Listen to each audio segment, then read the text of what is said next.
sarunas, ko, kā, kāpēc, kā 45 minūtēs visu to plašo jomu. Un uzreiz jāsaka, 2/3 ir izņemts ārā. Bet tas nenozīmē, ka pēc konferences jūs nevarat turpināt savā starpā sazināties, apmainīties viedokļiem, pieredzēm. Digitalizācijas projekts, ir tik daudz iespējas tagad arī pašvaldībām digitāli sadarboties un tiešām attīstīt tos procesus, kas ir ap un par brīvprātīgo darbu. Mani sauc Ines Šubēvica. Tie, kas mani nepazīst, es esmu jaunatnes jomā 25 gadus. Visus šos gadus esmu brīvprātīgā, dažādās organizācijās, un arī visus šos gadus organizēju brīvprātīgo darbu. Pasākumu kontekstā, laikam pēdējo gadu tāds lielākais, pēdējos 5 gadus, es esmu arī Sarunu festivāla Lampa brīvprātīgā darba programmas vadītāja, kas nav digitāls process, ir mazliet digitāli elementi, bet nav pilnībā digitāls process, bet ir atsevišķi procesi, kuros es esmu digitāli, un tas pamatā ir saistīts ar procesiem ārpus Latvijas.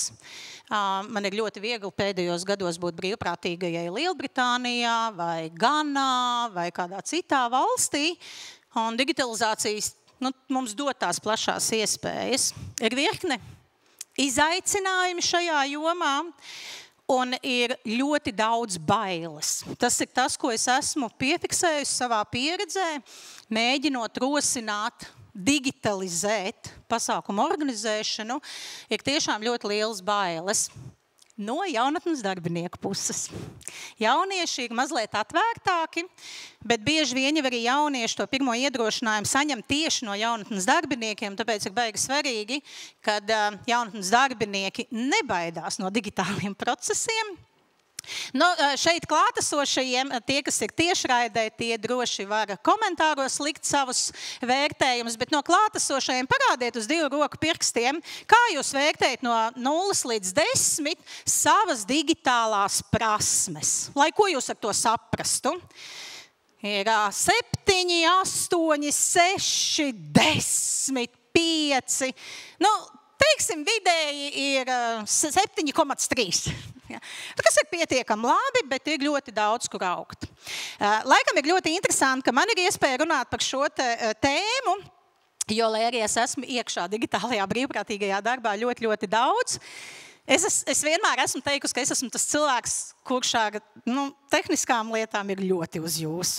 Digitālie rīki, caur zobu sāpēm, bet iemācīti, izmantot un praksē ļoti palīdz dzīvot. Bet noteikti es neesmu tehnoloģiskais fans, tāpēc ir jaunieši. Ja man ir kāds jautājums, ir jaunieši, kuri atrisina visus manus tehnoloģiskos jautājumus. Un līdz ar to kopā roku rokā visi tie procesi izdodas ļoti ērti. Noteikti visi jūs zinat skaisto definīciju, kas tad ir brīvprātīgais darbs, organizēts Latvijā pēc likuma no 13 gadiem, ar kaut kādu jēgu pievienoto vērtību sabiedrībai, brīvprātīgi, laba griba. Par to bija iepriekš diskusijā ļoti interesants arī atziņas. Piespiedu brīvprātīgais darbs vai tiešām brīvprātīgs vai apzināts, neapzināts brīvprātīgais darbs. Tā kā šo visu procesu jūs zinat, un jā, joprojām mums arī Latvijā ir ļoti lielas bailes no termina digitālais brīvprātīgais darbs. Bet patiesībā tas nav nekas briesmīgs. Digitālais brīvprātīgais darbs ir visi tie procesi, kurus jūs darat digitāli. Un ja man tagad jāpajautā, vai zālē ir kāds, kurš neizmanto digitālos rīkus brīvprātīgajā darbā, es pilnīgi droši varu pateikt, neviens nepacels roku. Jo kaut vai WhatsApps ir rīks, ko izmanto jaunatnes darbinieki. Vai ne? Telefonu mēs mākam pacelt un pazvanīt. Arī tas ir digitāls rīks. Lai kā mums varbūt pirmajā brīdī liktos, hei, kā tas ir parasts telefons. Tas joprojām ir digitāls rīks. Tā kā kaut kādus elementus mēs izmantojam jau gadiem. Nu, un, protams, tad jau mēs varam iet uz sistēmām, dažādām. Ja? Kādas ir sistēmas, ko jūs izmantojat digitālā vidē, kādus rīkus, saziņas, dokumentu apmaiņas rīkus, kaut kas, kas jums nāk prātā, kādi nosaukumi?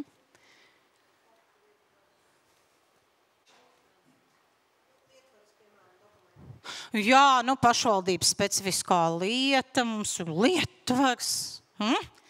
Daudziem galvas sāpes arī pirmajos mēnešos parasti sagādā, vai ne? Ļoti digitāls rīks, bet vairāk saziņā ar jauniešiem. Kas ir tie rīki, ko jūs izmantojat? Bez WhatsApp, bez telefona? Jā. Kaut kāds mākonis, ja, kur jūs liekat kaut kādus failus, kas ir piekļuve visiem citiem, kas ir iesaistīti. Arī ar to ir liela izaicinājuma Latvijā joprojām, ja, kad es sadarbojos ar pašvaldībām vai ar organizācijām un saku, nu, uztaisam kaut kādu dokumentu vietni, kur visi var visu likt iekšā un tikt klāt, un tad joprojām šajā 2025 gadā ir tā realitāte. Cilvēks saka, es esmu dzirdējis, bet es neesmu izmantojis. Ja? Kaut vai viselementārākais Google Drive, ja? Kur ir tik daudz opcijas un tik daudz iespējas. Un, es esmu dažādas rīkus izmantojis, Trello, Asana, Basecamps un ko vēl neko pasaulē. Tik daudz šie dažādie digitālie rīki procesu organizēšanai. Es esmu old school. Es godīgi varu pateikt, man tomēr Google platforma patīk vislabāk.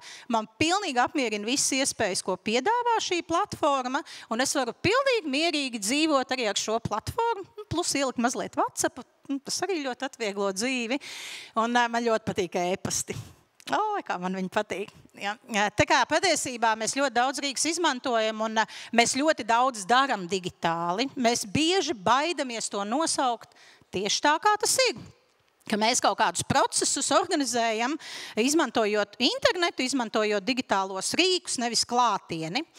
Un līdz ar to arī, protams, ir tādi pirmie izaicinājumi, lielie jautājumi, ar ko mums katram ir jāsāk, tad, kad mēs apsēžamies un domājam, nu tā, ko tad mēs darīsim digitālā brīvprātīgā darba jomā? Ja?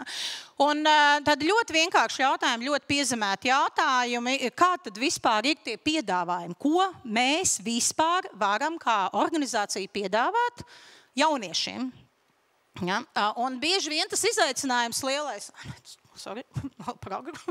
un bieži vien tas lielais izaicinājums ir, ka mēs neatrodam paši laiku, lai apsēstos, un tagad es saku, neuzrakstītu darba sludinājumu. Ja, hei, mēs plānojam šādu un šādu pasākumu, šādās un šādās pozīcijās, šādos darbiņos ir iespēja piedalīties attālināti, ja, izmantojot internetu, izmantojot digitālos rīkus, kas, manuprāt, ir ļoti, ļoti būtiski ņemot vērā attālums, kas ir mūsu pašvaldībās, zinot, ka gadiem, kā viens no lielajiem izaicinājumiem, ko jaunieši min, kāpēc viņi nepiedalās kādos procesos, ir attālums, ja viņi fiziski nevar izbraukāt. Un, manuprāt, digitālais projekts pašvaldībās ir, nevis ir, bet nedod vairs iespēju pašvaldībām pateikt, hei, mēs to nedarīsim. Nu, man liekas, tagad mūsu pašvaldības būs tik ļoti ar visādām ierīcēm nodigitalizētas, kad ir tikai jāizvēlas un ir jānostāda tie procesi. Jā, tas prasa laiku, noteikti, bet ir jāsāk ar to, ka mums ir jāsaprot, kuri ir procesi, kurus mēs gribam un varam digitalizēt. Kas man uzreiz jāsaka, skatoties uz visu pasākumu organizēšanas un norises procesu kopumā, jā, man ir ikdienā brīvprātīgie, kurus es nekad neesmu dzīvē satikusi, tikai online. Bet man joprojām ir tā sajūta, ka tomēr šīs klātienes tikšanās šad tad vajag. Nu, vismaz noslēgumā, lai pateiktu paldies, ka jūs bijāt, paldies, ka mēs kopā varējām kaut ko radīt, darīt. Nu, man personīgi prasās tas personiskais kontakts. Ne visiem. Ļoti daudz jauniešu mums ir asociāli. Ja, viņiem patīk savus 4 sienas un nepatīk iet ārā no mājas. Viņiem nepatīk komunicēt ar jauniešiem ārpus obligātās skolu vides.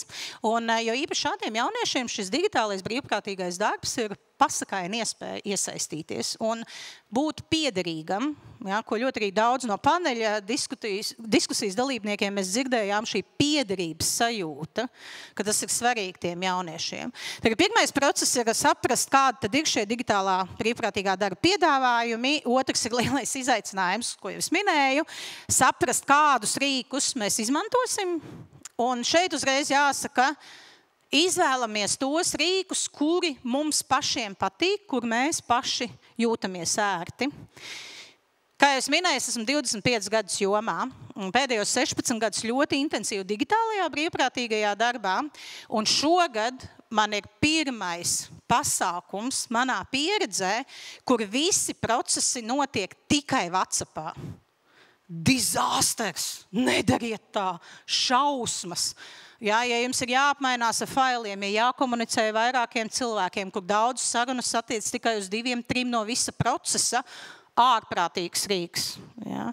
Mums arī, piemēram, sarunu festivālā Lampa ir WhatsApps kā saziņas rīks izvēlēts tieši arī pirms pasākuma, bet, protams, tas lielais uzsvars ir uz pasākumu, un mēs visā iepriekšējā sagatavošanas procesā ļoti spiežam uz to, lai brīvprātīgiem aiznestu to vēstījumu, ka tas ir ārprātīgs informācijas apjoms īsā laikā, kur lielākā daļa uz jums neattiecās. Ja, un šīs te informācijas apstrādes prasmes ir viena no lietām, ar ko ir saistīti tādi rīki kā WhatsApps, tāpēc Asana, Trello un tā tālāk.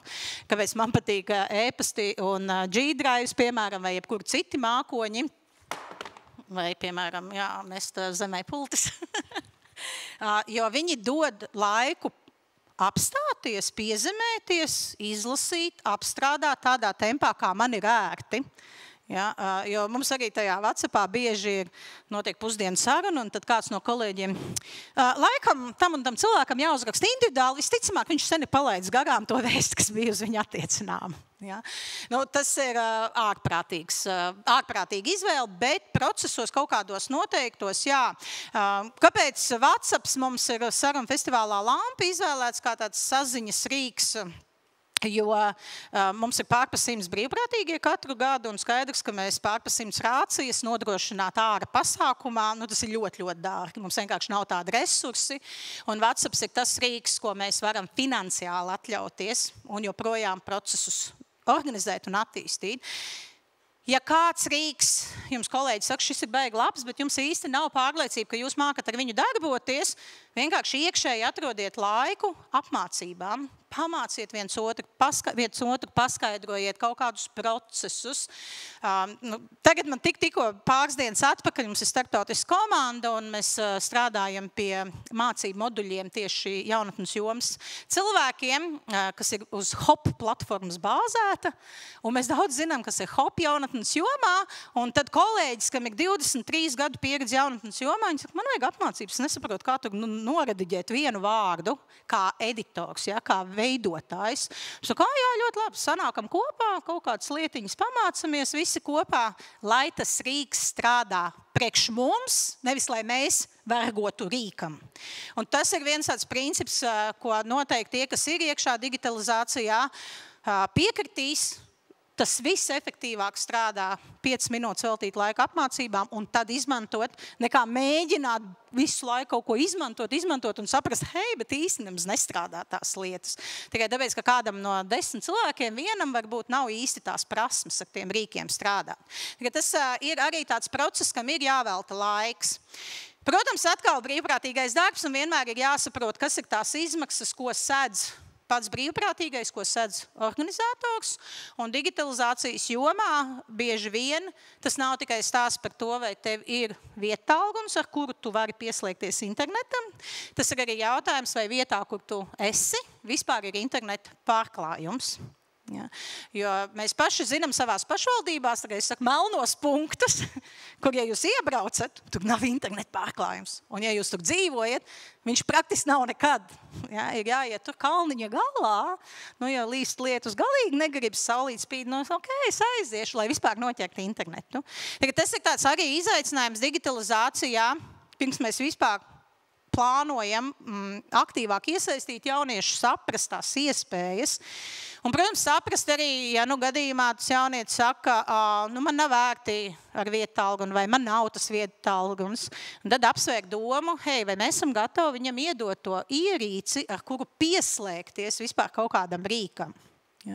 Un es zinu organizācijas, zinu iestādes, kas arī, kur brīvprātīgie dzīvo, strādā citās valstīs, piešķir šos te rīkus, lai vispār var būt vienā sistēmā, lai var pieslēgties un lai var darboties digitāli un justies ļoti labi, piederīgi un gūt kādas jaunas prasmes, iepazīties ar cilvēkiem. Kad tas arī vēl viens tāds sākuma posms, kas ir jāizdiskutē.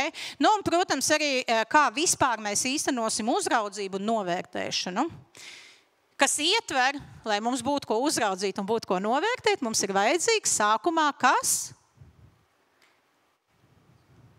Mērķis, uzdevumi, sasniedzamie rezultāti. Mums ir jāsaprot, ko tad īsti tie cilvēki darīs, kad viņi darīs, kam viņi atskaitīsies, ir jāuzbūvē sistēma. Un mēs ļoti bieži praksē redzam elementus no digitālā brīvprātīgā darba, bet digitālā brīvprātīgā darba sistēmu es personīgi Latvijā, ne citās valstīs, kur man ir bijusi iespēja darboties, neesmu redzējusi. Visu laiku ir kaut kādas lietas, ko vēl var uzlabot, attīstīt, izplānot, lai tie procesi notiek labāk. Tie, kas ir iekšā procesos, jūs jau piekritīsiet, ko mēs tur plānosim, rakstīsim, aprakstīsim, veidosim, tas viss prasa tik daudz laika. Bet patiesībā tas laiks prasa vienu reizi investīcijas, sakārtot to sistēmu, un pēc tam jau mazie uzlabojumi, viņi jau nav vairāk tik ļoti darbi ietilpīgi, bet tā iespēja iesaistīt ir daudz plašāks uzreiz.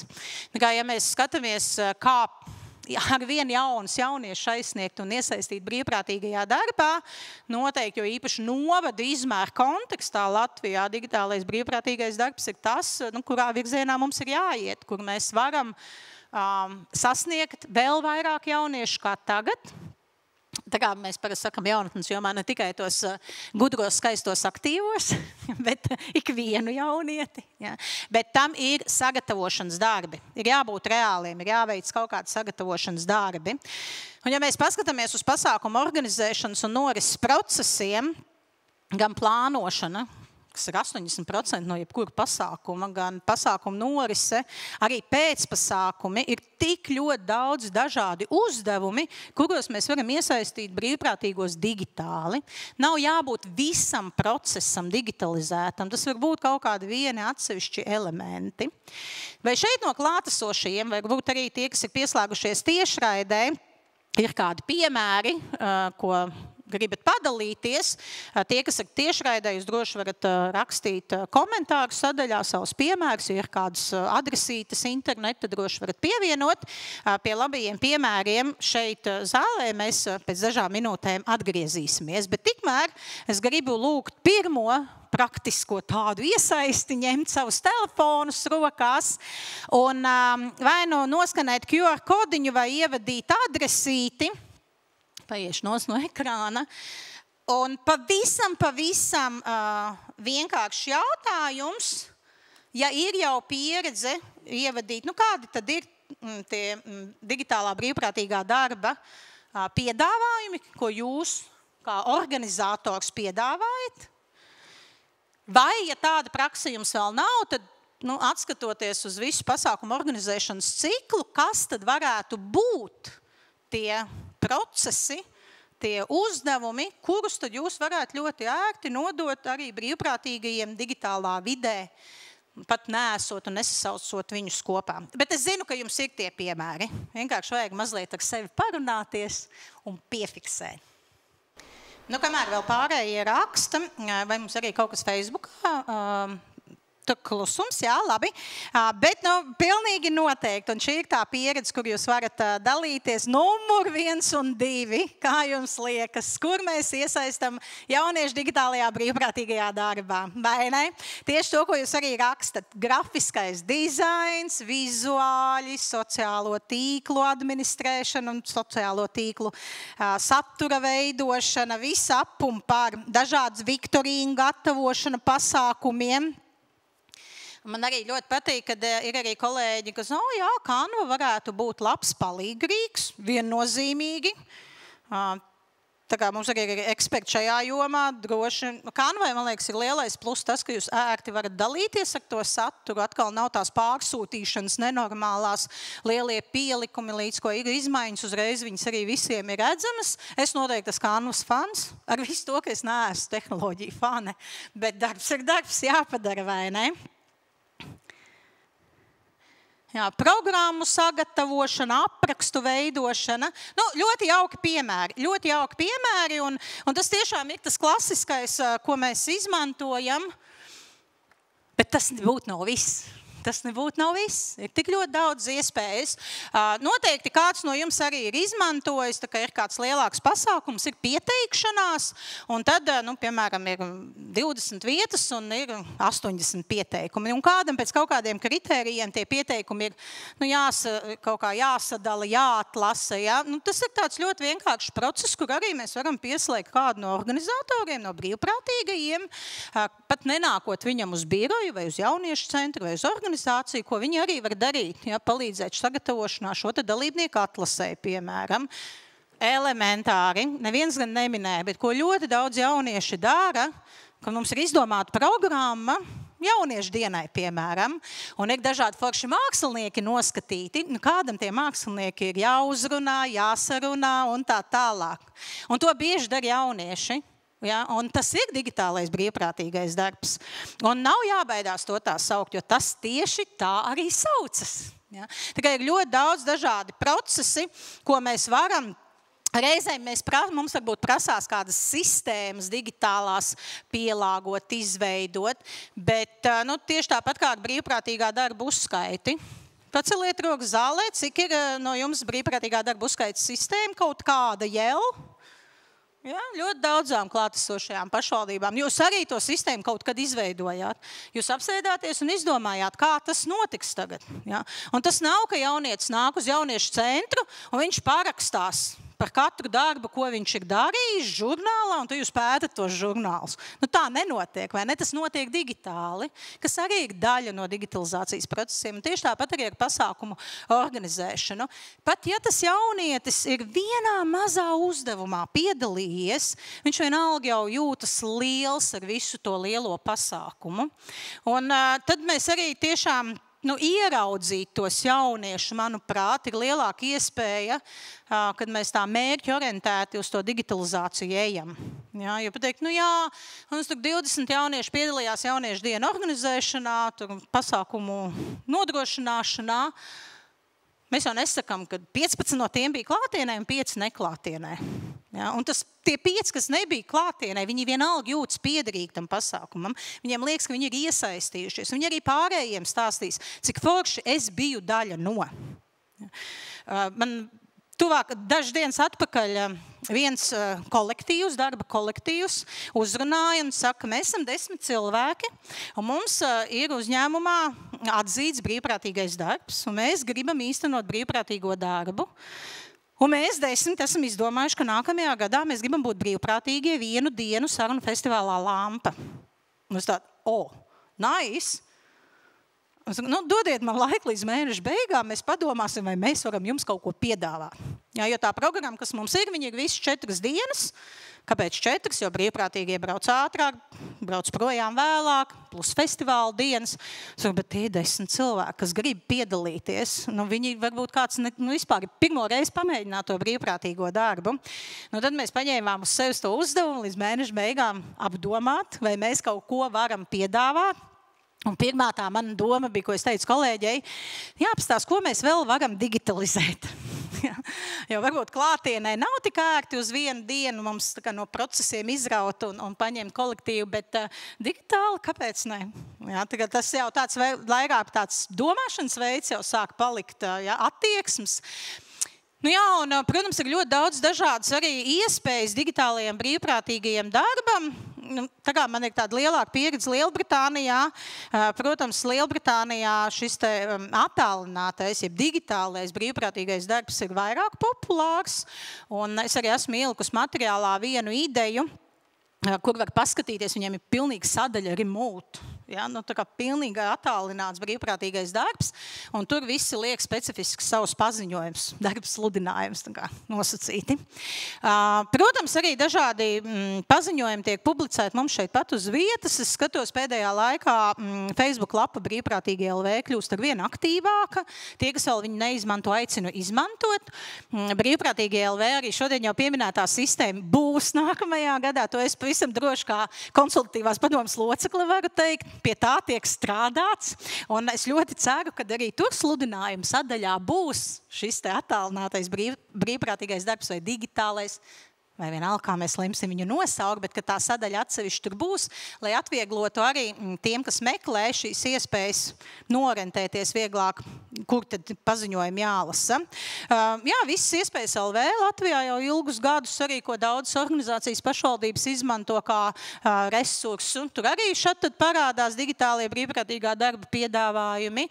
Noteikti arī katram ir kaut kādas savas mīļākās sistēmas, ko izmantot, ko popularizēt, tā kā tās iespējas ir, viņas tikai jātīsta, un, protams, viņas ir vispirms jānosauc un jāsaplāno. Tie ir tie lielākie, tādi lielie izaicinājumi. Bet tad vēl viens uzdevums, kamēr mums vēl ir laiks, un tad mēs dosimies pie tiem labās prakses piemēriem, ko jums būs iespēja ņemt mikrofonu un padalīties. Vēlreiz atgādinu tie, kas ir tiešraidē, ja kādas labas idejas, ko jūs gribat padalīties, droši liekat Facebookā komentārus, linkus, mēs tad pasakosim līdzi un arī padalīsimies. Bet tad otrs tas lielais jautājums, kādi ir jūsu galvenie izaicinājumi, īstenojot digitālo brīvprātīgo darbu organizācijā. Organizācija saprot jebkuru juridisko formu. Ja?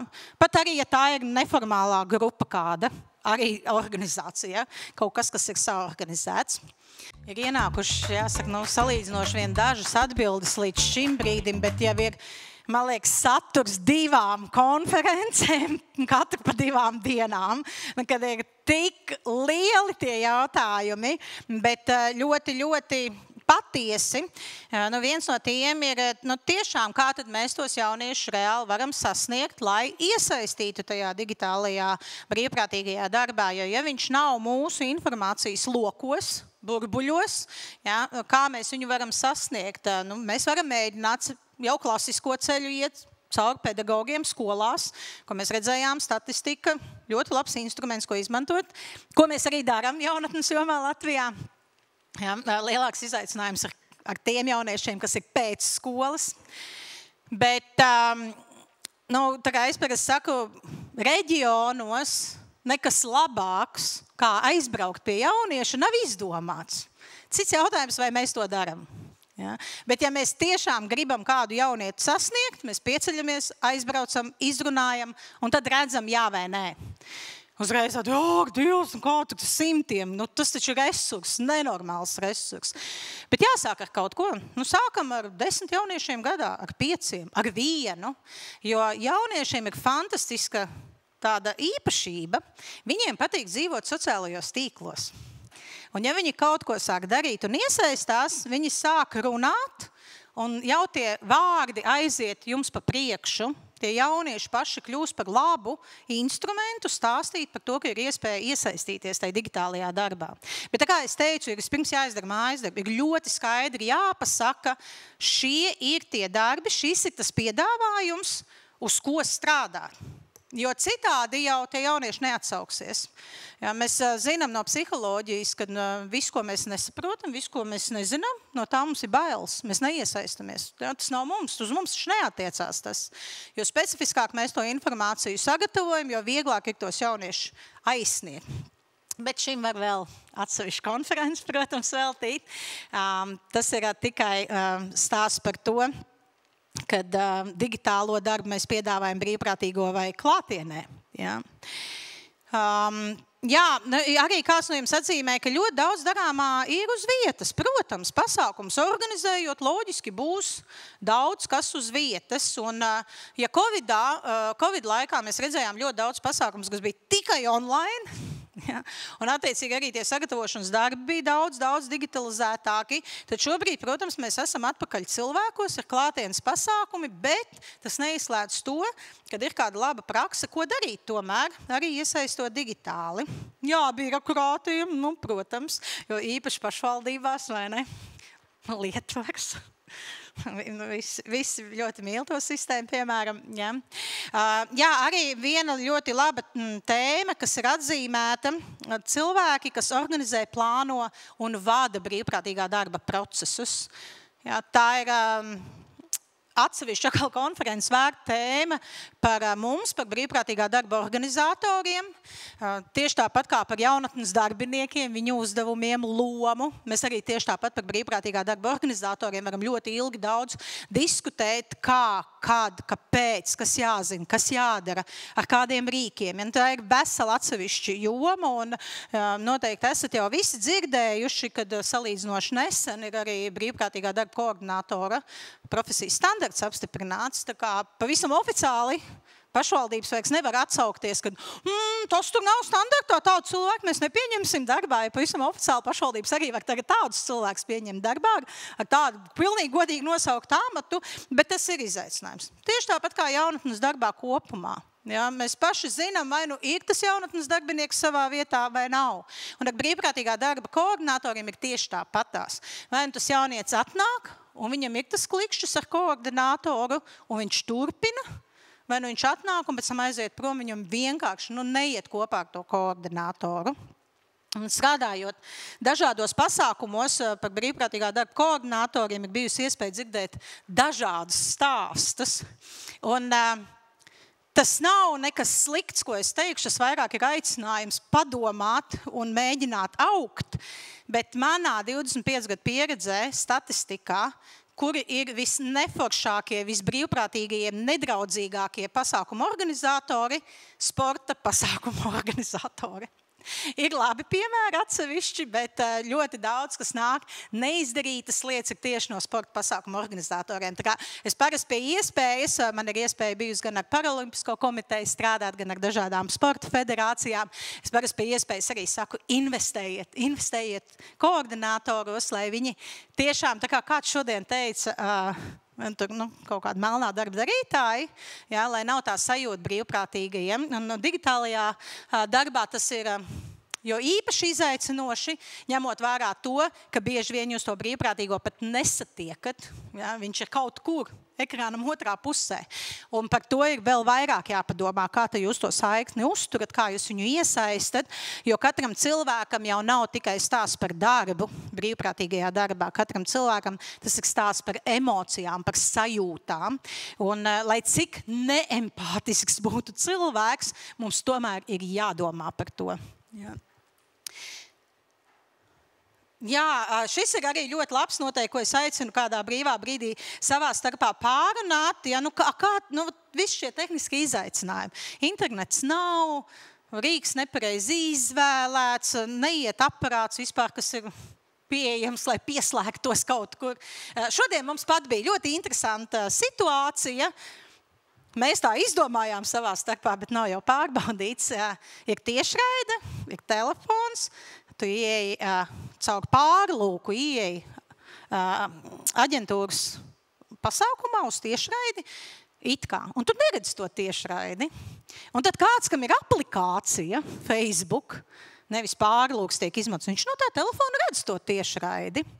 Un tad mums tāda atziņa bija, ja tu pārlūkāji, tad jāiet no datora, lai tu redzētu. Ja uz telefonu, tad vajag aplikāciju. Un tad tu vari redzēt visu tiešraidi.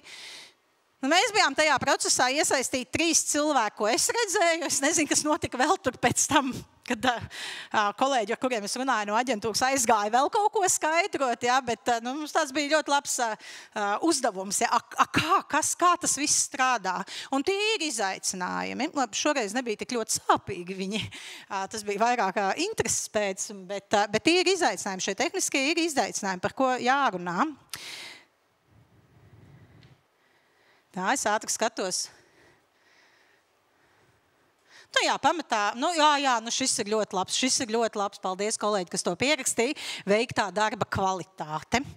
Un tas bija arī tas iemesls, kāpēc es norādīju, ka ir tas viens lielais jautājums, kā mēs izvērtējam šos procesus, un tas nav tikai par digitālo brīvprātīgo darbu.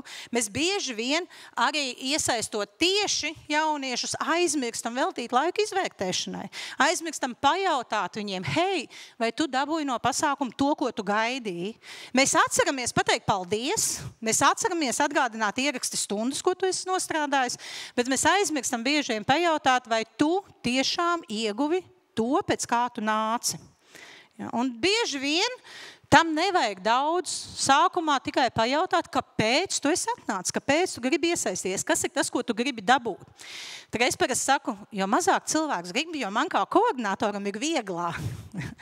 Man ļoti mīļš piemērs ir, kāpēc tu esi brīvs un kāpēc tu tā kā pieteicies. Es tur skatījos, ka tur programmā būs tur tāds un tāds runātājs. Man viņš tur ļoti cienījams cilvēks liekas, es gribu paspiest viņam roku. Vai citi? Tikai tik daudz būs.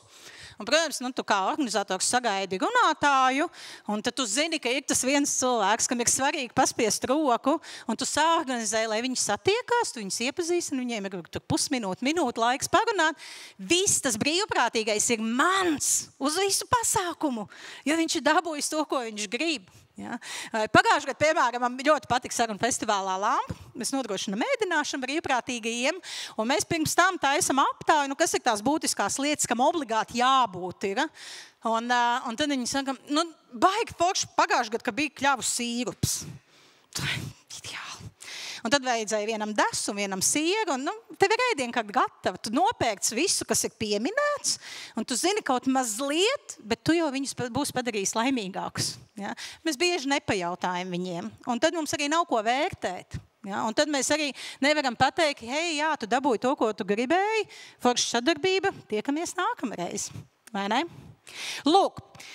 Es vēl varētu ļoti plaši par šīm visām tēmām runāt, bet mums vajag 6 minūtes palikušas. Paldies tehniskajam atbalstam, perfekta sistēma šajā konferencē, tik viegli strādāt un sakot līdzi. Bet tie labie prakses piemēri.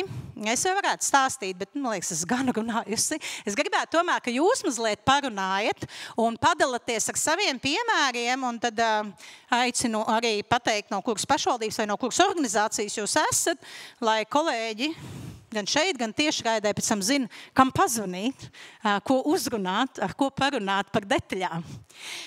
Kurš vēlas pastāstīt par kaut kādiem, tam nav jābūt nekam ļoti lielam, bet par kaut kādiem maziem mirkļiem, ar ko jūs ļoti lepojaties digitālā brīvprātīgā darba sakarā.